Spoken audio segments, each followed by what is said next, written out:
Os batizados por João Batista precisavam ser batizados novamente após o dia de Pentecostes, ou seja, após a formação da igreja em um corpo? A ordenança do batismo nas águas, como praticada por João, nunca poderia tirar os pecados, apenas dava uma promessa de perdão em algum momento futuro. A Bíblia diz: João batizou no deserto e pregou o batismo de ou para arrependimento. Ou seja, a palavra para nesse versículo tem o significado com vista à remissão dos pecados. Leia Marcos capítulo 1, versículo 4. A pregação de João é, portanto, resumida em dois grandes assuntos. Primeiro, o arrependimento, e segundo, a remissão ou perdão dos pecados.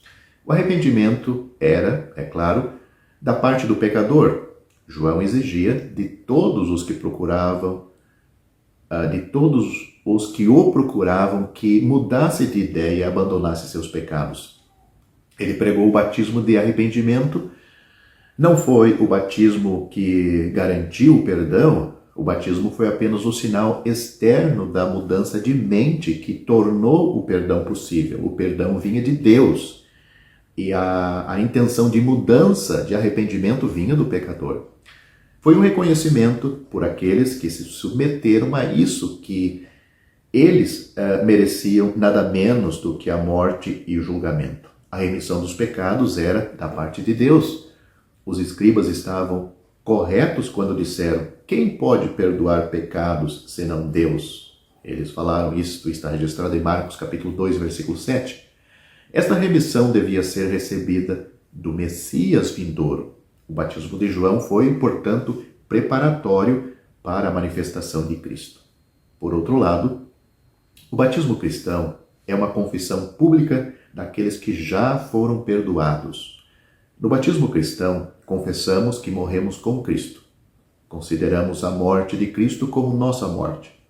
Fomos assim batizados na morte de Cristo e identificados com Ele em seu sepultamento e ressurreição. É bastante claro, a partir do registro em Atos capítulo 19, que aqueles batizados por João Batista deveriam ser batizados novamente após o Pentecostes. A companhia de discípulos que Paulo encontrou em Éfeso, nós lemos Paulo encontrando alguns discípulos, Atos capítulo 19, versículo 1, tinha apenas um entendimento limitado. Esses discípulos que foram batizados por João, eles conheciam apenas o batismo de João. Eles haviam sido batizados no batismo de João. Note Atos capítulo 19, versículo 3. Eles nem mesmo tinham ouvido falar de Pentecostes e da dádiva do Espírito Santo. É dito: e eles disseram: nós nem sequer ouvimos se há algum Espírito Santo. Atos capítulo 19, versículo 2. João Nelson Darby traduz esta frase desta maneira: nem ouvimos se o Espírito Santo veio. Na verdade, eles não ouviram o Evangelho da glória de Cristo. Paulo disse a esses homens que eles deveriam crer naquele que havia de vir depois dele, isto é, depois de João Batista, isto é, Cristo. Eles deviam crer em Cristo que havia de vir depois de João Batista. Isso está em Atos capítulo 19, versículo 4. Então lemos: quando eles ouviram isso, eles foram batizados, ou para o nome, foram batizados em o nome do Senhor, ou em ordem ao nome do Senhor.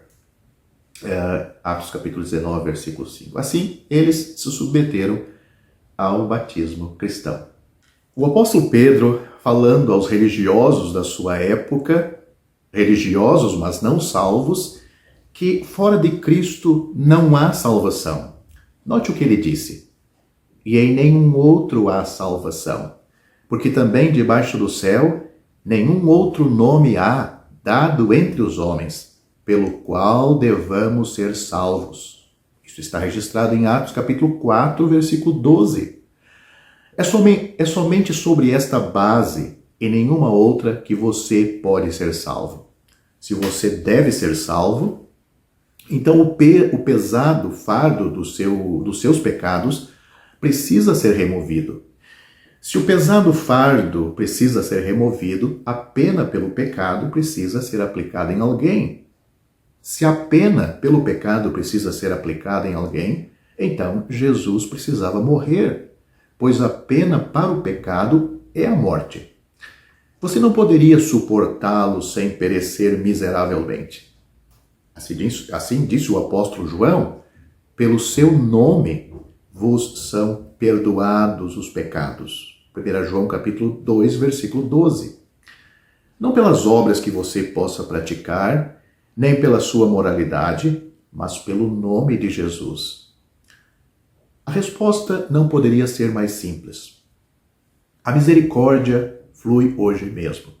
Não por meio de alguma relíquia em alguma cidade santa, nem por meio do toque de alguma mão santificada, mas de um vitorioso e ressuscitado Cristo no céu.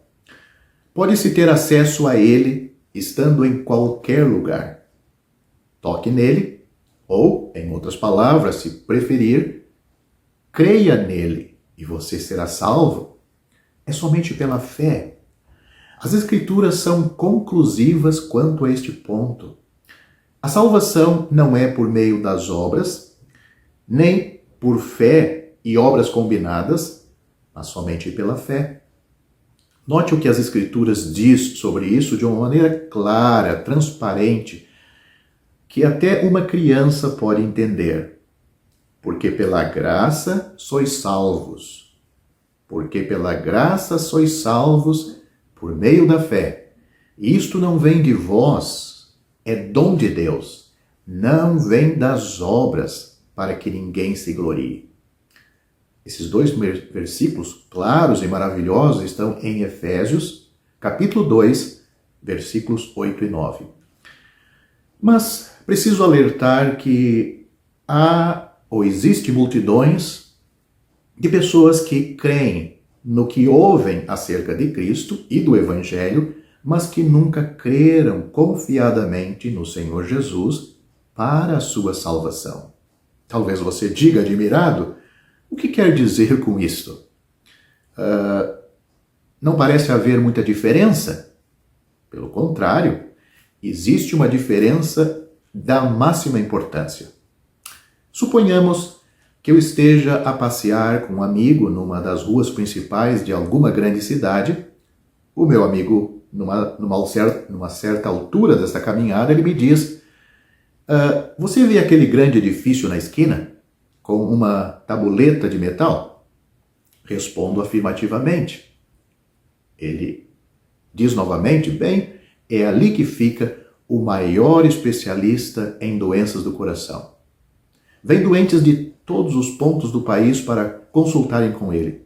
Os seus êxitos têm sido grandes e numerosos. Nesta altura, o famoso médico sai do edifício e entra em seu carro, pelo que tenho a oportunidade de vê-lo. Felizmente, o meu coração funciona muito bem. Acredito em tudo o que o meu amigo me informou acerca do médico, mas as informações não têm para mim importância, pois não necessito dos seus serviços clínicos hoje.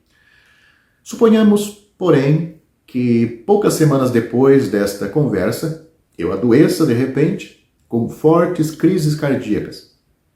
Lembro-me logo daquele médico. Mando chamá-lo e coloco-me sem reserva em suas mãos, recuperando assim a saúde. Agora, já conheço o médico, conheço a sua perícia e quando falo dele é com ânimo, pois estou grato por aquilo que me fez. Em resumo, entreguei o meu caso ao médico e descansei confiado em sua sabedoria e capacidade, enquanto antes apenas acreditava no que ouvia acerca dele. Esta é a única resposta sensata. Fé no Senhor Jesus, fé para a salvação, como um pecador perdido. Descansa nele, totalmente nele.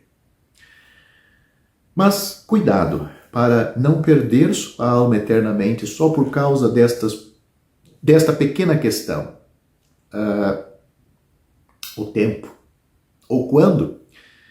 Note o que a Bíblia diz.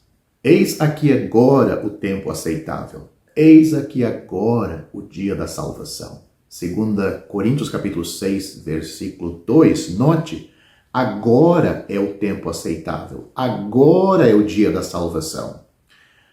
Vá ao Senhor Jesus pela fé. Portanto, se como pecador perdido aos olhos de Deus, você tiver crido de todo o coração, tiver aceitado o Senhor Jesus como tendo sofrido na cruz por todos os pecados cometidos por você e tendo ressuscitado para a sua justificação, então o Cristo na glória é aquele em quem você está agora firme e seguro. Você está nos ombros e nas mãos do bom pastor, e ele nunca o deixará de assim conduzir até que o tenha introduzido no lar celestial. Se assim verdadeiramente creu, você já foi feito membro do corpo de Cristo, a igreja verdadeira, ligado ao seu Senhor pelo Espírito Santo. E agora, a caminho do lar, ele se alegra em reunir os seus em torno de si, fora do arraial, ou seja, do sistema religioso, da cristandade dos nossos dias. Reunido em torno de si e ao seu nome exclusivamente, até que ele volte para levar-nos todos a este lar, para estarmos sempre com ele e sermos semelhantes a ele, por todo sempre, na glória, para o seu eterno louvor.